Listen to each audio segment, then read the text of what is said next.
আবু রায়হান সোহাগ আপনি লিখেছেন, আমি আমার স্ত্রী থেকে অনেক দূরে থাকি, এটি কি তার প্রতি অবিচার হচ্ছে?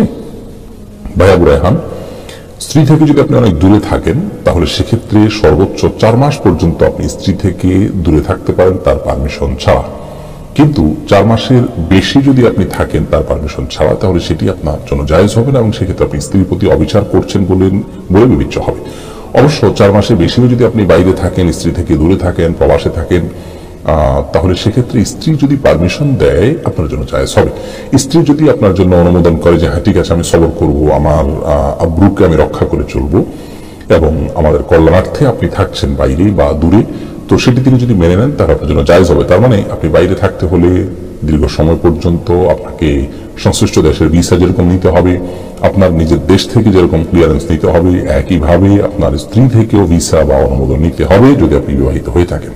বিষয়টি আমাদের অনেক ভাইয়ের আসে বা বিবেচনা করেন। আমি অনেক প্রবাসী কথা জানি যাদের স্ত্রীগণ অভিযোগ করেন যে আমার স্বামী শুধু টাকার জন্য, পয়সার জন্য বাহিরে পড়ে থাকেন, আমি চাই না সে সেখানে এত দীর্ঘ সময় পড়ে থাকুন, টাকার লোভে তিনি সেখান থেকে আসতে পারেন না। এই কাজগুলো অত্যন্ত গর্হিত। হ্যাঁ, স্ত্রী যদি অনুমোদন করে তাহলে সেক্ষেত্রে সেটি জায়েজ আছে। নবী করিম সাল্লাল্লাহু আলাইহি ওয়াসাল্লাম হাদিসে বলেছেন, ওয়া ইন্না লিযাওজিকা আলাইকা হাক্কা, নিশ্চয়ই তোমার জীবন সঙ্গীর অধিকার রয়েছে তোমার প্রতি, অতএব তার হক, তার অধিকার পূরণ করতে হবে।